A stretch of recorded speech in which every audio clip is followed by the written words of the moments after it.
Vamos agora para a segunda parte, vendo a iniciação como Auditus Fidei. Quando no dia 6 de janeiro de 2001 o Papa João Paulo II publica a Carta Apostólica Nuovo Millennio Neunte, lança mais um desafio para aquilo que então se considerava como nova evangelização. Esta Carta Apostólica pretende dar um renovado impulso para a Igreja do terceiro milénio, baseando-se na meditação do mistério de Cristo, que considera ser a base de toda a ação pastoral. Aí, e reconhecendo as características do mundo em que vivemos, o Papa recorda e exorta. Queríamos ver Jesus, estamos a citar. Este pedido foi feito ao apóstolo Filipe por alguns gregos que tinham ido em peregrinação a Jerusalém por ocasião da Páscoa. Ecoou espiritualmente também aos nossos ouvidos ao longo deste ano jubilar. Como aqueles peregrinos de há 2000 anos, os homens do nosso tempo, talvez sem se darem conta, pedem aos crentes de hoje não só que lhes falem de Cristo, mas também, de certa forma, que lhe o façam ver. E não é porventura a missão da Igreja refletir a luz de Cristo em cada época da nossa história e, por conseguinte, fazer resplandecer o seu rosto também diante das gerações do novo milénio? Fim de citação.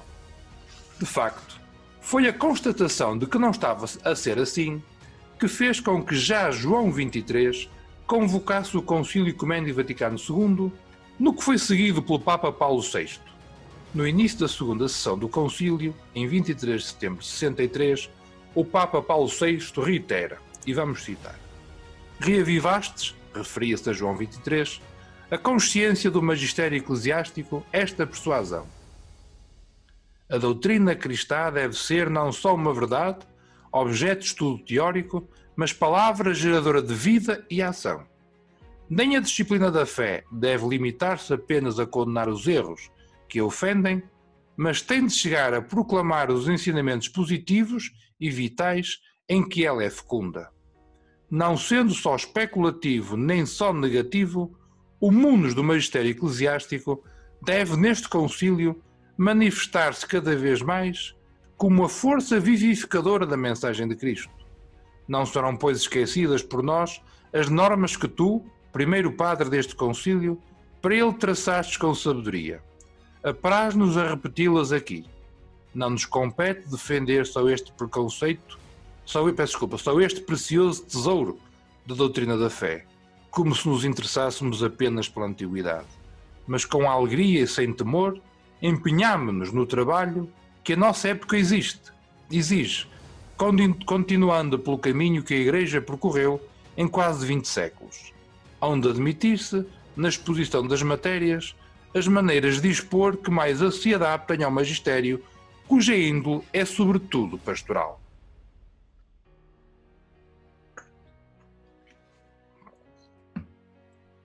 Fica claro aqui que o termo pastoral não se refere aos deveres dos pastores.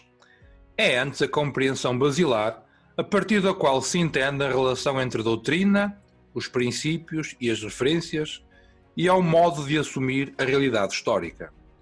Os textos conciliares procuram adotar mais um texto evangélico que técnico.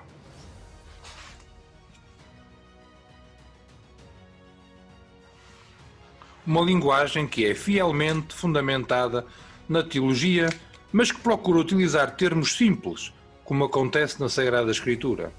Uma linguagem vital e dinâmica, mais do que abstrata e teórica. Uma linguagem que, em simultâneo, está atenta às verdades da fé, mas também à realidade da condição humana. A Igreja que se redescobre no Vaticano II é chamada a ser sinal de salvação e luz de Cristo. É para o mundo. Vou repetir. A Igreja que se redescobre no Vaticano II é chamada a ser sinal da salvação e da luz que Cristo é para o mundo, a ser portadora da vida que só Deus pode oferecer pelo convite à comunhão com Ele. A Igreja que se diz e ganha visibilidade em cada comunidade concreta é o grande audiovisual que permite ver Jesus. À pergunta onde moras, hoje Jesus Cristo responde: na minha Igreja. É aqui que os sedentos de verdade, de amor e de paz podem ir e ficar com Ele. porque ali fazem uma experiência tal que corresponde ao seu desejo de ver Jesus. É assim que se compreende melhor aquilo que Bento XVI escreve no primeiro número da sua primeira encíclica. Ao início do ser cristão, não há uma decisão ética ou uma grande ideia, mas o encontro com um acontecimento, com uma pessoa, que dá à vida um novo horizonte e, desta forma, um rumo decisivo. Em cada processo de transmissão da fé, há sempre um pressuposto hermenêutico que é dado crer. É o conteúdo da revelação que a Igreja tem como missão oferecer. Esta, na sua doutrina, vida e culto, perpetua a todas as gerações tudo aquilo que ela é e tudo quanto acredita. A Igreja educa na fé pela sua vida, pelo seu agir, oferece ao mundo a possibilidade de ver Deus, de ouvir a sua revelação. Esta ação da Igreja afeta cada sujeito na sua subjetividade livre, que para aderir à fé precisa de fazer um caminho interior, deixar-se iluminar interiormente com o auxílio de um caminho exterior, que é o depósito da fé, guardado e transmitido pela Igreja. E aqui chegamos ao que considero ser o grande desafio da iniciação cristã dos adultos. Comunidades capazes de mostrar Jesus Cristo, ouvindo e respondendo evangelicamente às interpelações do mundo. Fazer uma oferta de catequese de iniciação postula comunidades renovadas, em permanente estado de renovação, o que implica então a tão falada conversão pastoral. Escreve-nos o Papa Francisco. A reforma das estruturas que a conversão pastoral exige só se pode entender neste sentido: fazer com que todas elas se tornem mais missionárias, que a pastoral ordinária em todas as suas instâncias seja mais comunicativa e aberta, que coloque os agentes pastorais em atitude constante de saída e assim favoreça a resposta positiva a todos aqueles a quem Jesus oferece a sua amizade. Se a proposta da fé se faz através da transmissão do conteúdo da revelação, a sua forma constitutiva é o testemunho da fé dos apóstolos e das comunidades. O conteúdo e a forma devem corresponder-se reciprocamente, ou melhor, devem tendencialmente corresponder-se, pois a forma vai-se aperfeiçoando na medida em que o conteúdo dá respostas sempre novas às interpelações dos sinais dos tempos. É esta, a nosso ver, a forma como as comunidades cristãs se podem tornar cada vez mais iniciadoras. O conceito de depósito da fé não se refere, por isso, a uma repetição mecânica de afirmações fixas e inalteráveis da fé, no sentido de uma concepção da revelação baseada na teoria da informação, como se houvesse, por um lado, o emissor e, por outro, os ouvintes, e onde o processo termina quando a mensagem chega aos ouvintes. A transmissão da fé tem mais espessura. Implica que quem recebe se torne ele próprio um transmissor. É por isso que o processo de comunicação vence apenas o espaço, ao passo que os de transmissão vencem o tempo. Mas importa também recordar que os cristãos e as comunidades cristãs tornam-se testemunhas quando, e estamos a citar, através das suas ações, palavras e modos de ser, é outro que aparece e se comunica. Pode afirmar-se então que o testemunho é o meio pelo qual a verdade do amor de Deus alcança o homem na história, convidando-o a acolher livremente esta novidade radical. Pelo que a Igreja, como sacramento, não é compreensível só na individualidade dos seus membros, mas, e sobretudo, enquanto ela é a comunidade formada segundo o amor comunitário de Deus. Assim, a Igreja não pode ser sacramento por virtude própria, mas como sacramento significa sempre algo que a transcende e que lhe é presente. A Igreja é sacramento à imagem de Cristo. Pelo testemunho, manifesta o amor salvífico de Deus presente em Cristo. A condição da Igreja ser sacramento afirma-se, pois, como uma missão e testemunho do sacramento redentor de Deus manifestado em Jesus Cristo. Mas voltemos à mensagem ao povo de Deus do Sino de 77. Ela diz sobre a catequese, entendida-se como processo de iniciação, que é palavra, memória e testemunho. é palavra, porque procura que Cristo, através da sua Igreja, fale em cada catecúmeno, faça ressoar no mais íntimo de si a mensagem cristã, que é a pessoa de Jesus Cristo, à qual se acede pela revelação. É memória, porque a comunidade eclesial sabe que a sua ação só faz sentido na medida em que as suas ações e palavras manifestam a ação de Deus e unem a Deus. Aqui, fazer memória não é voltar-se para o passado, é tornar presente que justamente diz no hoje o sentido desse passado. Na medida em que faz memória, confessa que o passado não é simplesmente passado, morto. Um fazer memória é sempre um gesto presente, que cristaliza uma existência pessoal e comunitariamente, onde as coordenadas escapam ao desenrolar linear da simples temporalidade. Por isso, não há iniciação à fé sem uma estreita ligação com toda a ação litúrgica e sacramental da Igreja. Aqui, e de forma mais densa na Eucaristia, está contido todo o mistério da fé. Por fim, é também testemunho. É através dele que cada pessoa pode aprender a ser cristão, vendo na ação da comunidade, constituída por homens e mulheres que vivem hoje da sua fé, a realização da história da salvação no aqui e agora. Na medida em que quer seguir Cristo, o catecúmeno vai assumindo o compromisso cristão, aprendendo a viver no seguimento de Cristo, sobretudo pela assunção da nova lei do amor. O testemunho educa ainda na medida em que integra na comunidade dos discípulos de Cristo e, em simultâneo, implica estar no mundo de maneira distinta ao estilo de Jesus Cristo. Cada comunidade cristã é então chamada a proporcionar as dinâmicas temporais e espaciais onde, por entre as linhas que tecem esta forma de estar no mundo, o apelo divino encontrará um lugar real e bem disposto onde ressoar. Um sujeito capaz de o pressentir afetivamente, de o discernir com inteligência, de lhe responder livremente, precisamente enquanto se reconhece digno de confiança. Finalmente, de confiar e de se confiar, de assentir e de se empenhar, isto é, de avançar a própria existência como penhor garantia dessa decisão livre. Por outras palavras, de querer.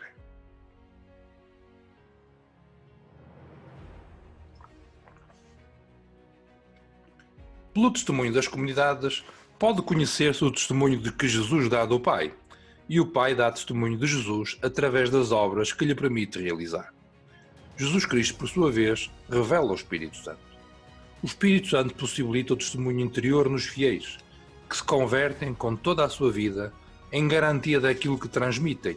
É a coerência do testemunho, ainda que aquilo que transmitem não possa ser empiricamente comprovado. O testemunho eclesial transita da vivência comunitária da fé para a profissão da fé. Neste sentido, o testemunho prolonga-se na vida da Igreja, nos sacramentos, na ação interior do Espírito Santo, que comunica certeza àquilo em que se acreditou, para que se possa testemunhar com autoridade. A autoridade será tanto maior quanto maior for a acomodação da própria vida a Jesus Cristo, objeto do testemunho eclesial e cristão. Por isso, o paradigma relacional do testemunho de fé é a comunidade apostólica, com a comunhão fraterna e os vínculos de amizade no Senhor. O compromisso comunitário no mundo implica a assunção que o mundo e a história são lugares onde Deus continua a manifestar a sua presença.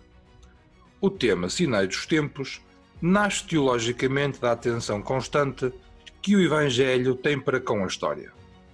A expressão já é antiga e lembra a necessidade que o crente tem de prescrutar continuamente o mundo envolvente para compreender e aí ver a incisão da força reveladora do Evangelho.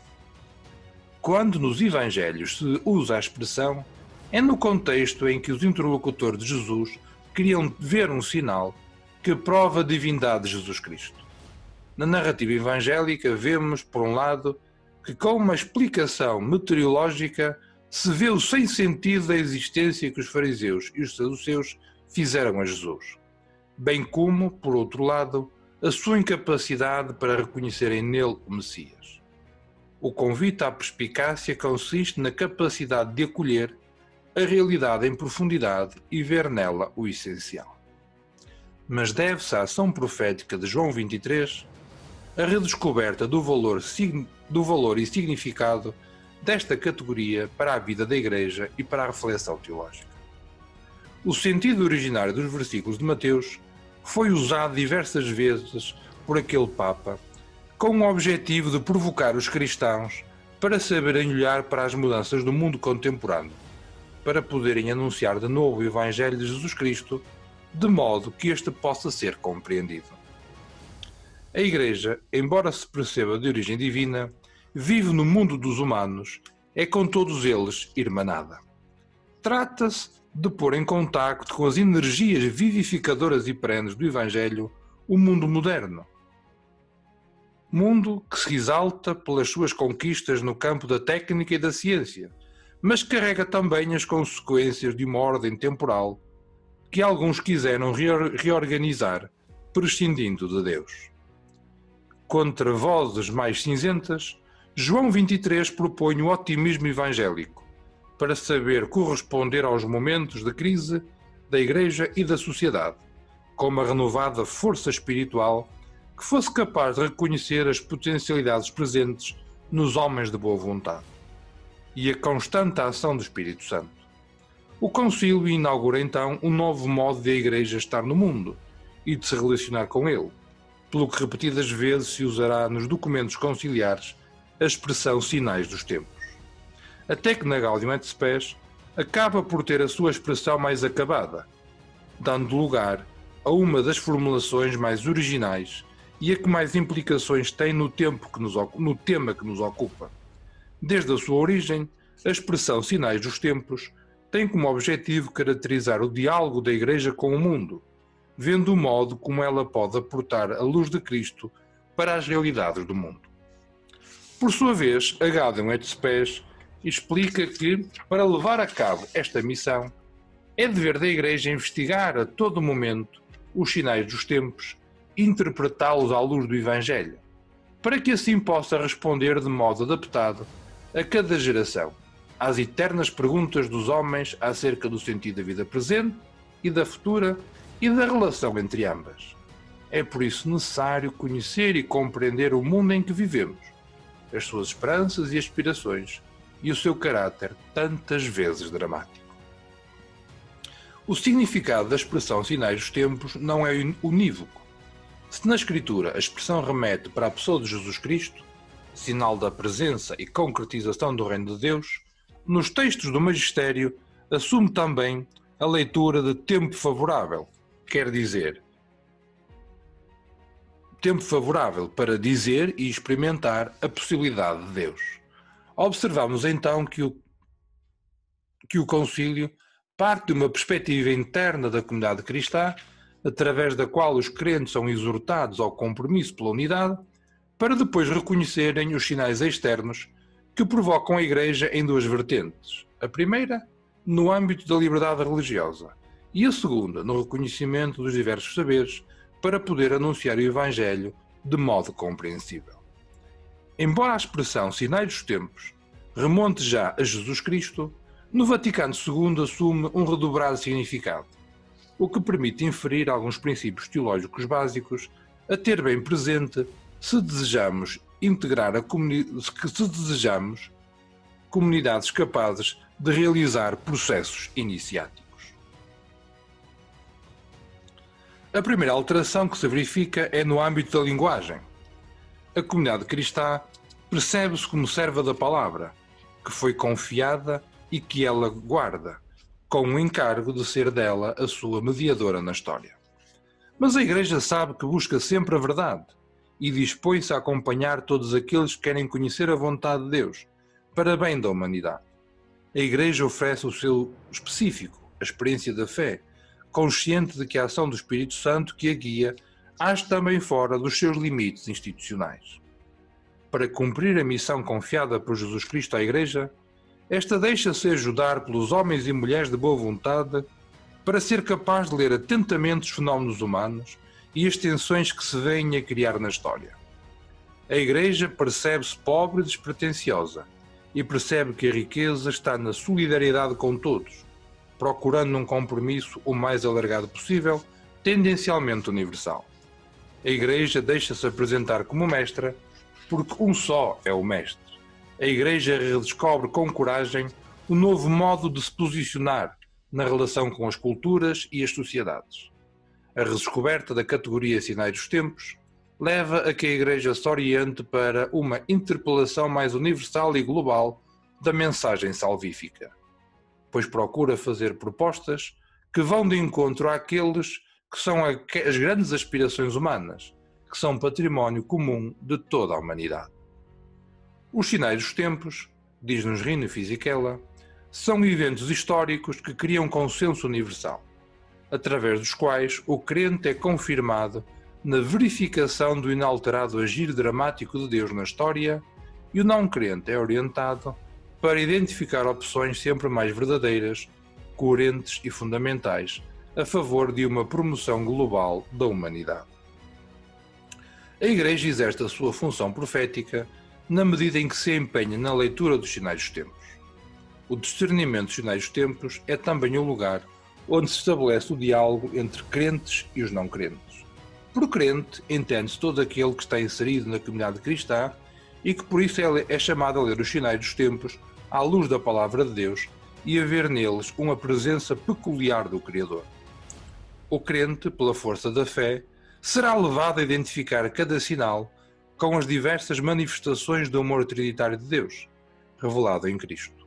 Contudo, no levantamento e na identificação dos sinais, ele será chamado a percorrer o mesmo caminho que o não crente e deverá acompanhá-lo até ao fim, sendo ainda chamado a dar um passo ulterior, que o levará à interpretação cristológica e eclesial desse mesmo sinal.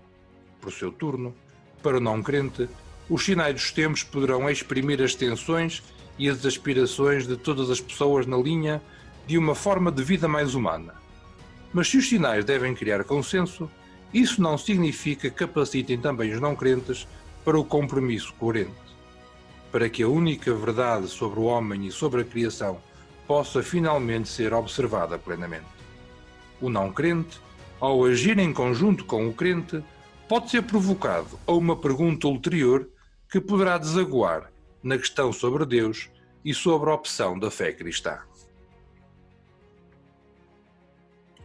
Por fim, sobre a interpretação dos sinais dos tempos, é importante escutarmos o ensinamento de Paulo VI.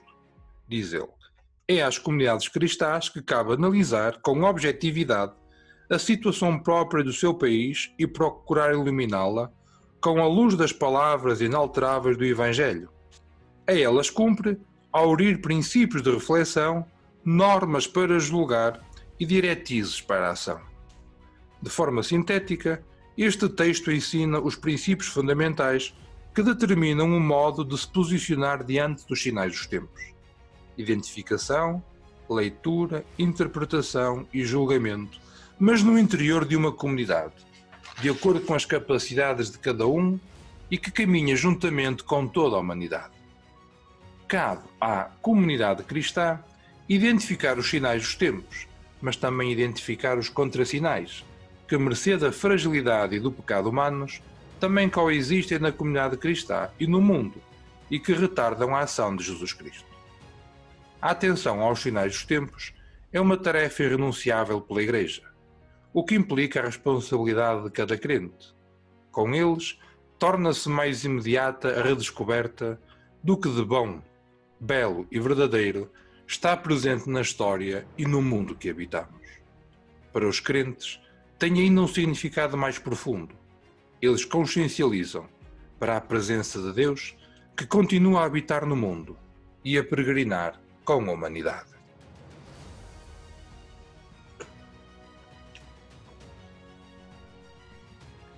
A iniciação cristã dos adultos deve considerá-los como tal, deixando para trás séculos de tradição catequética quase exclusivamente infantil. Para isso, implica não só ignorar os desenvolvimentos do estudo da andragogia e integrá-los nos processos iniciáticos dos adultos. Importa considerar também que a cultura contemporânea é o reflexo e expressão de um mundo adulto e de um pensamento que afirma com firmeza a racionalidade e a autonomia do individual. Por fim, a iniciação cristã tem como objetivo levar alguém a prescrutar este mistério em todas as suas dimensões, diz-nos a Catechese Tradendae. Quer dizer, é procurar desvendar na pessoa de Jesus Cristo todo o desígnio eterno de Deus, que nela se realiza, e procurar compreender o significado dos gestos e das palavras de Cristo e dos sinais por ele realizados, pois eles ocultam e revelam ao mesmo tempo o seu mistério. Neste sentido, a finalidade definitiva da catequese é de fazer com que alguém se ponha não apenas em contacto, mas em comunhão e intimidade com Jesus Cristo. Somente Ele pode levar ao amor do Pai, no Espírito, e fazer-nos participar da vida da Santíssima Trindade. O desafio consiste, então, em procurar pontos de contacto entre Jesus Cristo e o ser humano. Essa comunhão e intimidade podem concretizar-se onde? Pela mão de João Paulo II podemos ver que, analisando com atenção os textos conciliares, vê-se que convém antes falar da tríplice dimensão do mesmo serviço e missão de Cristo do que de três funções diferentes, uma vez que estão intimamente relacionadas entre si. Explicam-se reciprocamente, condicionam-se reciprocamente e reciprocamente se iluminam também. Por conseguinte, é nesta tríplice união que assenta a nossa participação na missão e no mundo de Cristo. Como cristãos, membros do povo de Deus, vamos encontrar a origem dessa participação no conjunto da missão e do mundo do nosso Mestre, que é profeta, sacerdote e rei, a fim de dar particular testemunho dele na Igreja e no mundo. Por outro lado, a pessoa humana pode entrar verdadeiramente na alegria espiritual, aproximando-se de Deus e deixando-se transformar por Ele. A alegria é o nível mais elevado da felicidade, que se alcança quando as faculdades superiores do ser humano encontram a sua satisfação na posse do bem conhecido e amado, como nos ensina São Tomás de Aquino. Embora as capacidades humanas não possam atingir por si só este objetivo, a revelação pode abrir esta perspectiva e a graça pode operar a conversão.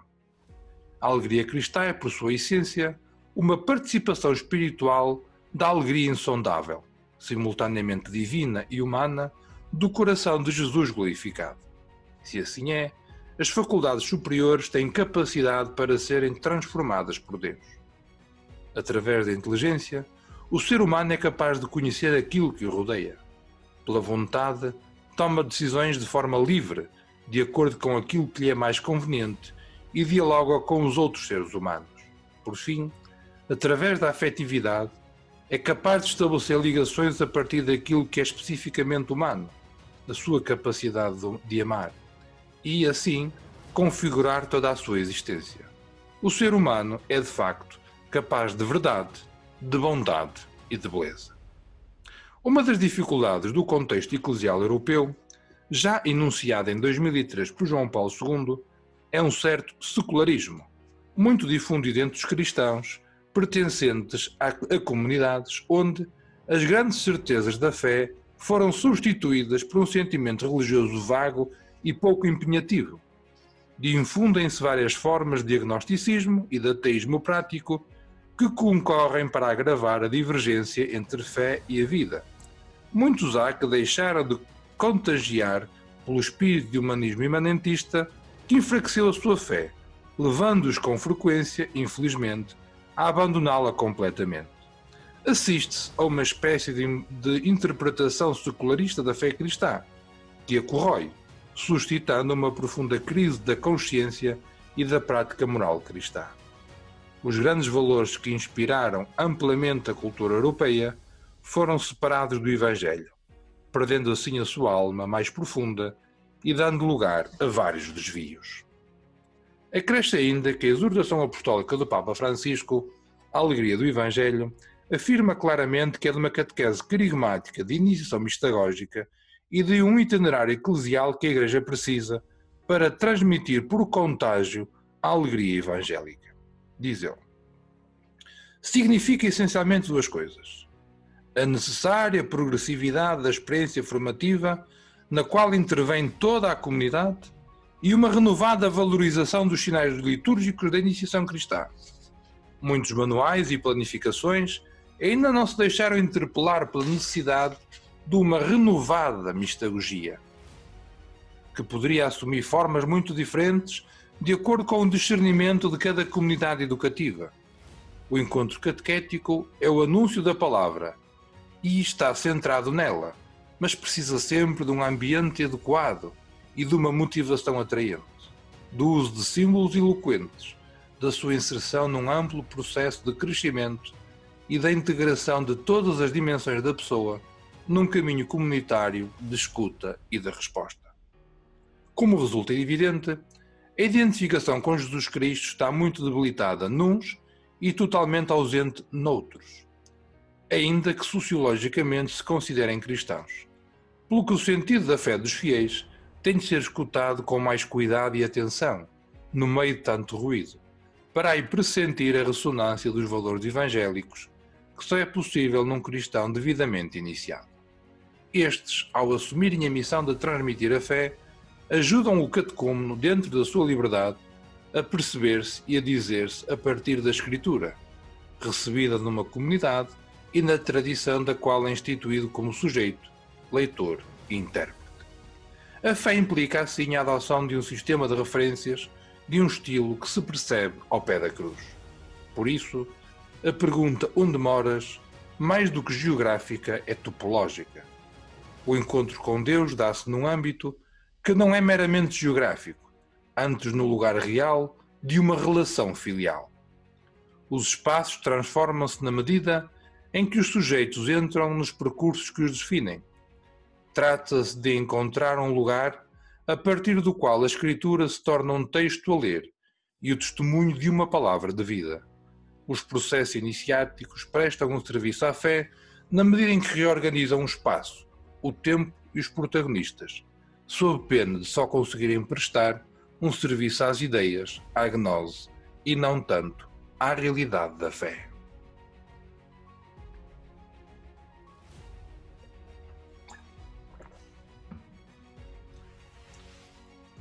A comunidade cristã, ao ser o local onde se pode aceder à experiência da fé, oferece ao catecúmeno um lugar real e devidamente disposto para pressentir a experiência de Deus.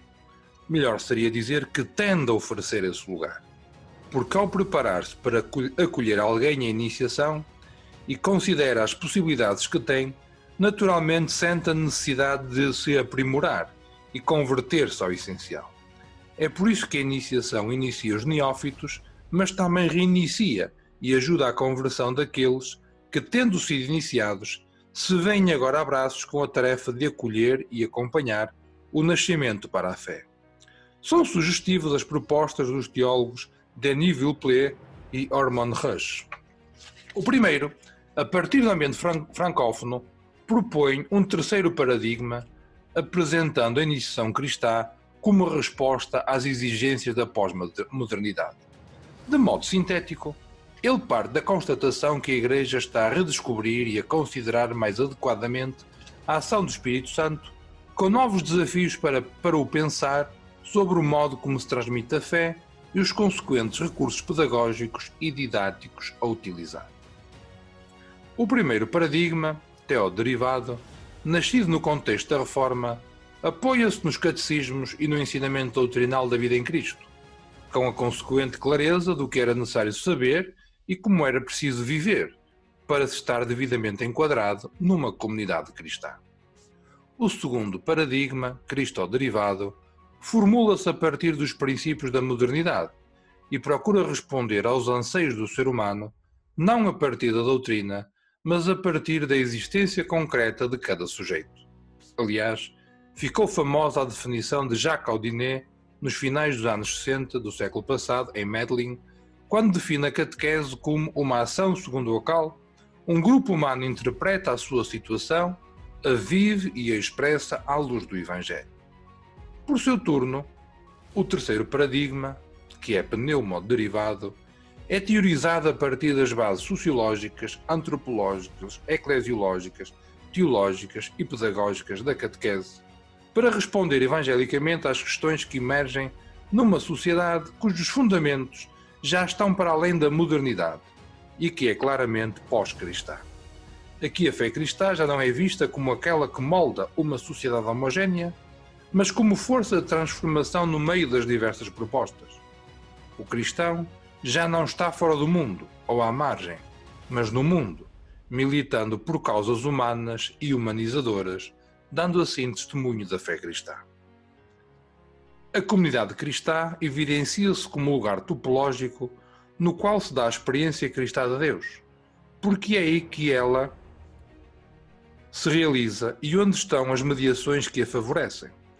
O percurso iniciático vai de uma adesão a Deus ténue e inicial para uma adesão mais comprometida e firme, através da experiência comunitária e dos seus diversos recursos, que torna possível ao sujeito fazer a experiência da imersão no mistério pascal, do qual a comunidade se alimenta e na qual introduz o iniciado. Este paradigma pneumoderivado torna-se possível proporcionar uma experiência pessoal de ressuscitado, transformando as vidas e as ações dos indivíduos e das suas comunidades. O australiano Hormon Rush, herdeiro de uma reflexão mais anglo-saxónica, preconiza que a iniciação deve ser, sobretudo, uma educação do sentido da fé, através do sentido da fé dos fiéis, pelo que o contacto com as Escrituras e com a tradição não são suficientes. Para isso, propõe a adoção de um círculo de compreensão como modo humano de entender a revelação. Lança mão dos recursos filosóficos sobre a hermenêutica, sobretudo do Gadamer, para propor a tríade entender, interpretar e explicar.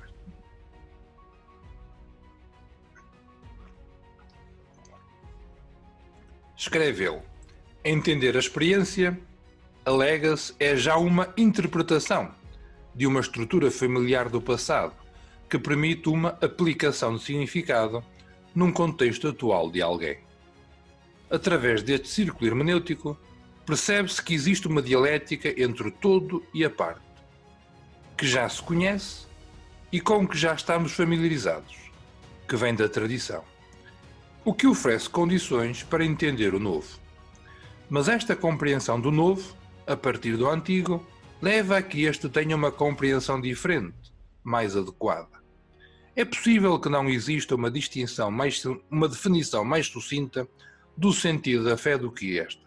O sentido da fé é a fé que busca compreensão, interpretação e aplicação.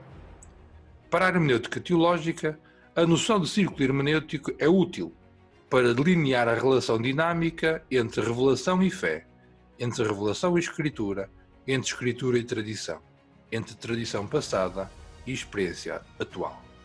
O iniciado desenvolve o seu sentido da fé na medida em que participa na compreensão, na participação e aplicação do sentido da fé dos fiéis da sua comunidade cristã. E entramos aqui naquilo que se pode considerar como o calcanhar de Aquiles da iniciação dos adultos. Porque nas nossas sociedades, dotadas de estruturas secularizadas e com forte pluralismo religioso, importa distinguir as diferenças entre a comunidade cristã e a sociedade na qual e com a qual ela convive, bem como as implicações identitárias que isso acarreta. A mais evidente é que ser iniciado numa comunidade cristã implica também descobrir um modo de viver a sua cidadania de modo específico, sob pena de gerar uma pertença infantil à comunidade cristã ou um dualismo insanável entre a comunidade e a sociedade que acaba por redundar num abandono. Em termos antropológicos, a experiência iniciática, como rito de passagem, é sempre e em simultâneo a experiência de passar do não ser ao ser, despedindo-se do velho e aderindo ao novo, morrendo e ressuscitando.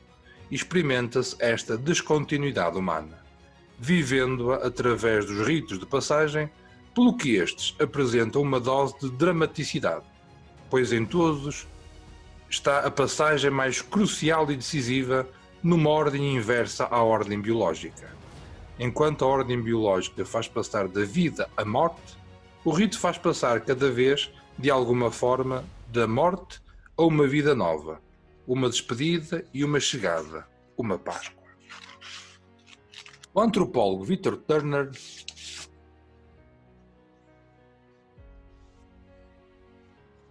dividiu o processo de iniciação em 3 fases: pré-liminaridade, liminaridade e pós-liminaridade. A pré-liminaridade, com rituais de despedida; a liminaridade, que é um tempo suspenso de transição, com uma forte experiência de comunitas, de bando de comunidade, com treinos e provações radicais; e, por fim, a pós-liminaridade, com rituais de agregação. Entende-se por liminaridade a condição transitória na qual os indivíduos se encontram destituídos das suas posições sociais anteriores, ocupando um entrelugar indefinido no qual não é possível categorizá-los plenamente. Victor Turner preconiza que a vida social se organiza a partir de um movimento dialético, envolvendo a estrutura social e a communitas, estrutura e antiestrutura. Esta relação é alimentada por práticas rituais. Também o ritual de iniciação cristã divide o catecumenado em 3 degraus ou passos, que por sua vez conduzem a tempos distintos, e para os percorrer é necessária a superação de certas provas. Assim como na iniciação cristã o tempo do catecumenado, o segundo tempo, é o que mais exige ao candidato, também Victor Turner defende que o tempo da liminaridade é aquele tempo a ser vivido com mais radicalidade, num forte ambiente de fraternidade e com uma forte experiência de comunidade. Podemos recordar aqui o texto dos Atos 2, 42, 47. Este tempo, se vivido intensamente, tem a capacidade de oferecer ao catecúmeno uma nova identidade, com lugares e papéis sociais distintos daqueles que ocupava anteriormente. E aqui entramos naquilo que é nuclear da experiência cristã: a opção pelo reino. Depois da sua passagem pelo deserto, Jesus Cristo sintetiza a sua mensagem nesta exortação: convertei-vos, porque está próximo o reino de Deus. Haverá algo mais radical para os cristãos contemporâneos do que a opção pelo reino e a sua consequente justiça? A comunidade é iniciadora e espaço de iniciação na medida em que prescruta continuamente os sinais dos tempos e lhe responde com o seu compromisso pela justiça. No fundo, o percurso iniciático caracteriza-se pelo fundamento teológico do discernimento e das respectivas implicações prático-pastorais, caminhando numa relação entre os conceitos de discernimento e de sinais dos tempos, em estreita vinculação com a proposta de edificação da comunidade cristã. O discernimento é uma figura teológico-pastoral que engloba as dimensões do método. O discernimento originário e fundamental exprime a dinâmica própria do ato de fé. É uma leitura cristológica da realidade, sobre o influxo do Espírito Santo. Trata-se, evidentemente, de um ato teologal, que exige um empenho intenso da comunidade e a disponibilidade para acolher as moções espirituais, que não presume conhecer e oferecer antecipadamente todas as respostas, mas que se exercita na leitura dos sinais dos tempos. Além disso, o discernimento exercita-se na ação e na compreensão, sem ser mera aplicação de princípios.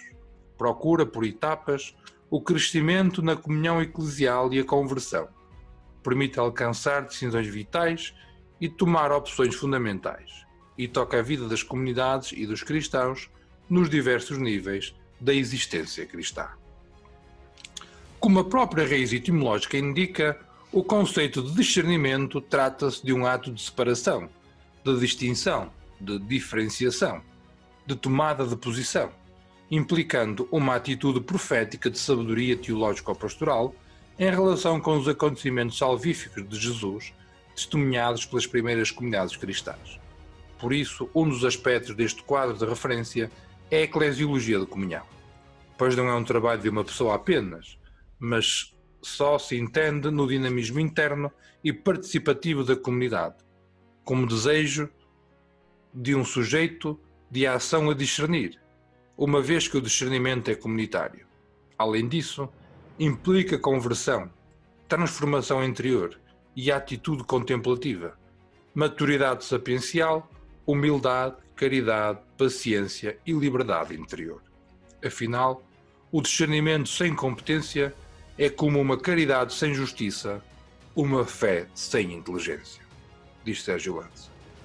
Por fim, importa ainda sublinhar que o discernimento acontece na memória histórica, como ato da tradição, num quadro antropológico ou cultural concreto, sem se separar da comunhão, em lógica diaconal e de responsabilidade, sendo operativo, aberto e dinâmico, mas atento à lei da gradualidade. A liturgia surge então como lugar onde cada sujeito se emancipa e afere o seu mapa crente, porque esse é o lugar privilegiado onde Deus nos fala no momento presente da nossa vida. Fala hoje ao seu povo que escuta e responde. Ensina-nos a Verbum Domini. Aquela, além de ser o ponto de referência da hermenêutica da fé, é o lugar onde a palavra de Deus é celebrada como palavra viva e atual, o que origina uma pedagogia própria, através da qual a presença invisível se impõe com tal força que se reconhece que é Deus que comunica, e como nos diz Santa Teresa de Jesus, não porque seja visão, mas antes uma certeza que fica na alma, que só Deus a pode colocar. Para não concluir. Para suscitar reflexões futuras, gostava de referir que à sabedoria não se acede pelo mero acumular de informações, mas pela interpretação da experiência, contextualizando-a. Importa, pois, que num contexto cultural, em que a informação abunda em excesso por todos os meios, é importante aprender a formular bem a pergunta, considerando que a pesquisa de Deus é sempre semântica e o seu significado não é abstrato, mas nasce e depende sempre de um contexto. Por isso, mais do que esforçar-se por tornar compreensível a complexidade das respostas a perguntas que ninguém fez, importa ajudar a fazer as perguntas dignas de merecerem ser respondidas.